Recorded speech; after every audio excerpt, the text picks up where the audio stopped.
बोली पंच परमेष्टि भगवान की जय। आचार्य गुरुवर श्री विद्यासागर जी मुनिराज की जय। आचार्य गुरु ज्ञान सागर जी मुनिराज की जय। आचार्य गुरु के सागर जी मुनिराज की जय। मुनि श्री सदा सागर जी मुनिराज की जय। मुनि श्री साक्ष सागर जी मुनिराज की जय। त्रिमुनि राजों की जय। धर्म स्नेही बंधु, आप सबको पता है 30 अक्टूबर का प्रतिभा सम्मान समारोह होने जा रहा है। ये पूज्य गुरुदेव ज्ञान सागर महाराज जी के द्वारा जो प्रतिभा सम्मान समारोह कराया जाता था, पूज्य गुरुदेव की बहुत दूरगामी दृष्टि रही। सन 2000 से ये प्रतिभा सम्मान समारोह जो पूज्य गुरुदेव कराते थे, ऐसा एहसास होता है कि उनका दृष्टिकोण कितना बड़ा विशाल था कि जो हर प्रतिभाओं के अंदर, प्रतिभाशालियों के अंदर कुछ कर दिखाने की कला को देखा करते थे। इन प्रतिभाओं में से ही कोई देश की रक्षा करेगा, कोई समाज की रक्षा करेगा, कोई मंदिरों की रक्षा करेगा, कोई अपने परिवार की रक्षा करेगा। इन प्रतिभाओं का सम्मान क्यों करना चाहिए? क्योंकि आज हम युवा और युवतियों को सम्मानित करेंगे, इनको मान सम्मान देंगे। ये हमारी प्रतिभाएं जो युवा युवतियां हैं, ये हमारे आजकल भटकते चले जा रहे हैं।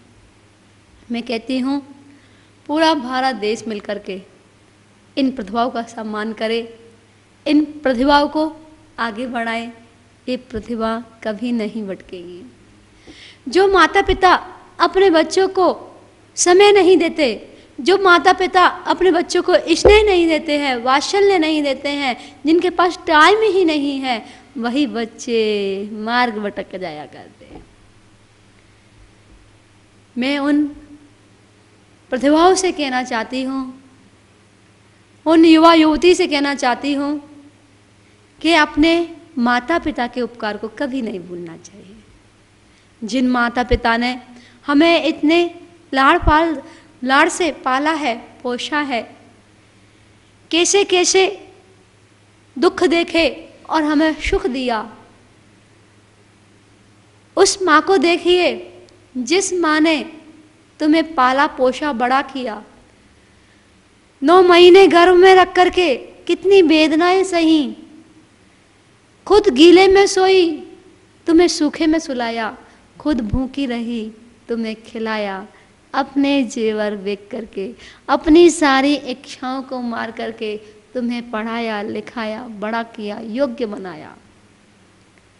खुद छोटा सा मोबाइल आदि यूज किया, तुमने बड़ी बड़ी डिमांडें की, तुम्हारी बड़ी बड़ी डिमांडें पूरी करी। किस लिए? मेरा बच्चा योग्य हो, योग्य बने, एक दिन परिवार का, समाज का, देश का, राष्ट्र का गौरव बने, ऐसा उस माँ की भावना होती है। लेकिन हम क्या कर जाते हैं? उन माँ के उपकारों को भूल जाते हैं। माँ के उपकारों को कभी नहीं भूलना चाहिए। धरती पर अगर कोई है तो हमारे वह माँ बाप हैं जो भगवान का रूप हुआ करते हैं। वह माँ बाप ही है जो उंगली पकड़ के चलना सिखाते हैं। आपको अपनी हर उंगलियों से प्यार होना चाहिए, अपनी हर उंगलियों से प्रेम होना चाहिए। और जब भी आप अपनी उंगलियों को देखो तो उस समय ऐसा भाव आना चाहिए, मेरी वह कौन सी उंगली है जिस उंगली को पकड़ के मेरे माता पिता ने मुझे चलना सिखाया, इसलिए मुझे अपनी सारी उंगलियां प्यारी हैं। माता पिता से बढ़ के संसार में कुछ भी नहीं है। माता पिता डांटते हैं हमारे अच्छे के लिए, समझाते हैं हमारे अच्छे के लिए। क्या कोई माता पिता ऐसे हैं जो ये चाहेंगे मेरा बच्चा योग्य ना बने, या जिसे अपने बच्चे से प्रेम ना हो? ना, कभी नहीं। माता पिता अपनी भावनाओं को पूरी ना करते हुए और बच्चों की भावनाओं में बह जाते हैं। इन बच्चों को भी माता पिता के प्रति समर्पण भाव होना चाहिए। जब तुम छोटे थे, साल भर के थे, जब तुम बोलना नहीं जानते थे, तब तो माँ तुम्हारी हर बात समझ लिया करती थी। मेरा बेटा भूखा है, प्यासा है, इसको दर्द हो रहा है, कहाँ दर्द हो रहा है, कहाँ वेदना हो रही है, सारी बातें समझ लिया करती थी। और आज बेटा तू बड़ा हो गया, तुम बोलने लगे तो कहते हो माँ समझती नहीं हो, पिताजी समझते नहीं हो। वाह बेटा, क्या कह रहे हो? जब तुम गोदी के थे, जब तुम चलना नहीं जानते थे, जब तुम बोलना नहीं जानते थे, तब तो तुम्हारी सारी बातों को समझ लिया करते थे। आज तुम बड़े हो गए हो तो कहते हो माँ समझती नहीं है। माँ का स्नेह, माँ का वो प्यार, माँ का वो वात्सल्य अद्भुत होता है। जिस बच्चे के सिर पर माता पिता के दोनों हाथ होते हैं, वह बच्चा हमेशा ऊंचाइयों को छूता है। कभी भी जाना पढ़ने के लिए, बाहर जब भी जाओ तो अपने माता पिता के चरण स्पर्श करके और उनके दोनों हाथ सिर पर रखवा करके, अगर तुम जिस मार्ग पर भी चलना चाहते हो, पहले माँ बापों के दोनों हाथ सिर पर होना चाहिए। जिस बच्चे के ऊपर माता पिता के दोनों हाथ होते हैं, वह बेटा, वह बच्चा, वह बच्ची कभी दुख नहीं पाता और ऊंचाइयों पर बढ़ता चला जाता है, क्योंकि माता पिता का स्नेह विशेष होता है। हमें अपने माता पिता का, हम अपने माँ बाप का कर्ज कभी नहीं चुका सकते। उनके इतने उपकार हैं। हमें कुछ भी करना हो, कितनी भी बड़ी पोस्ट तक पहुंच जाए, पर अपने माता पिता को भगवान के रूप में हमेशा हमेशा स्मरण करना चाहिए। वो बच्चे धन्य होते हैं, वो माँ बाप भी धन्य होते हैं, जो बच्चे अपने माता पिता के प्रति समर्पित रहते हैं, सम्मान देते हैं। और जो बच्चे माता पिता को धोखा दे दिया करते हैं, माँ भी रोती है, सोचती है, विचार करती है, ऐसा मैंने कौन सा पूर्व में कर्म किया था जो आज मेरी संतान मेरे अनुसार नहीं चल रही। तो हम तो यही कहेंगे सभी युवक और युवतियों के लिए कि आप कुछ ऐसा करके दिखाओ, कुछ नया करके दिखलाओ कि हमारे देश में और ऊंचाइयों तक हमारी ये युवा पीढ़ी बढ़ती चली जाए। मैं हमेशा युवाओं को प्रेरित करती हूँ। और युवा शक्ति किसका नाम है?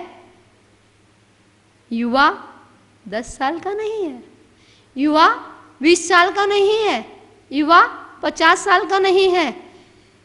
पूज्य गुरुदेव कहते थे, जो अपने कार्य में कर्मठ है, करमचंद है, जागरूक है, वह युवा है। जो प्रमादी है, जो आलसी है, जो सोया हुआ है, वह वृद्ध है। युवा शक्ति अद्भुत शक्ति है। हम उस शक्ति को अपनाएं। हम अपनी शक्ति को पहचानते नहीं हैं, हम अपनी शक्ति को पहचानने का प्रयास करें। मैं तो हर युवा से, युवती से यही कहना चाहती हूँ, उन फौजियों को देखिए जो बॉर्डर पर जाते हैं देश की रक्षा के लिए। किसी का 1 महीने का बच्चा होता है, किसी का छोटा सा बच्चा होता है, किसी की नई शादी होती है, कोई माँ बापों को छोड़ के चला जाता है, कोई बहन भाइयों को, छोटे छोटे बहन भाइयों को छोड़ के चला जाता है, बॉर्डर पर चला जाता है, और 1 महीना शादी को नहीं हुआ, 2 महीने का किसी का बच्चा होता है, किसी की माँ बूढ़ी होती है, किसी के पिता नहीं होते हैं, ऐसे ऐसे परिवार को छोड़ के जाते हैं, और जब लौट कर आते हैं तो तिरंगे में लिपटे आते हैं। बताइए, उन्होंने देश के खातिर अपने माता पिता को कुर्बान कर दिया, उन्होंने देश के खातिर अपने परिवार को समर्पित कर दिया, उसने देश के खातिर सब कुछ समर्पित कर दिया। क्या आप लोग अपने माता पिता के खातिर, भगवान महावीर के खातिर, आचार्य कुंद स्वामी के लिए क्या आप ऐसा कोई कार्य नहीं कर सकते जो हमारे देश में, पूरे राष्ट्र में जैन समाज का ऐसा कोई दायित्व होना चाहिए? अपने अभिनंदन बिग कमांडर को देखा होगा, अभिनंदन बिग कमांडर जैन, जिन्होंने जैन धर्म को इतना ऊंचाइयों तक ले गए। जब वो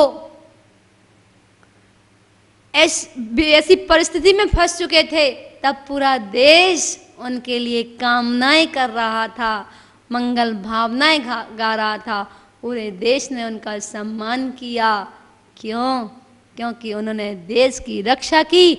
हमें भी, हमने अगर इस महावीर की भूमि पर जन्म लिया है, हमने अगर आचार्य विद्यासागर महाराज जी के काल में जन्म लिया है, अगर हमने आचार्य ज्ञान सागर महाराज जी के काल में जन्म लिया है, तो हम ऐसा कोई काम नहीं करेंगे जिससे हमारे गुरु पर आँच आए, जिससे हमारे माता पिता पर आँच आए।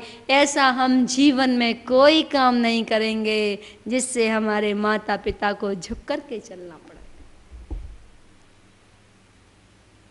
आपको कभी भी कोई तकलीफ हो, कोई परेशानी हो, आपको हमसे जो भी, जैसा भी सहारा चाहिए, हमसे बनेगा।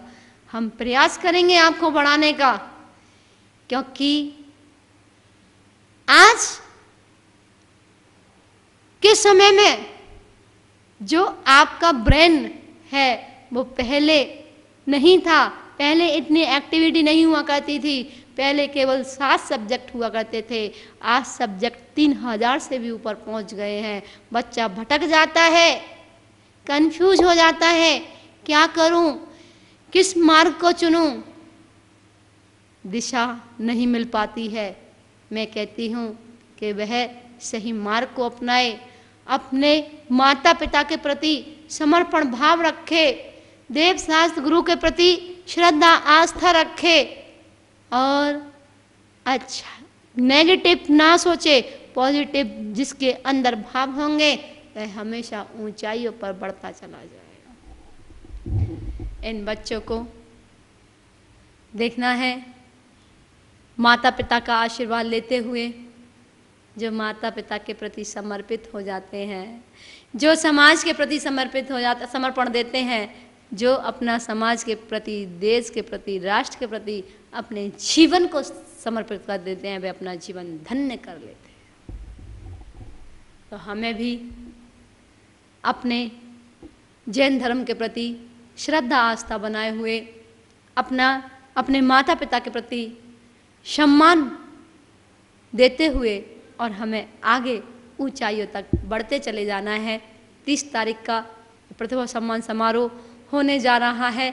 आप सब मिलकर के, हम सब मिलकर के इन प्रतिभाओं को आगे बढ़ाने का प्रयास करेंगे, इनको प्रोत्साहित करेंगे, जिससे ये हमारे समाज का, हमारे परिवार का, हमारे देश का, हमारे राष्ट्र का गौरव बने, और ये एक दिन ऊंचाइयों को प्राप्त करे। बोले पंच परमेष्ठी भगवान।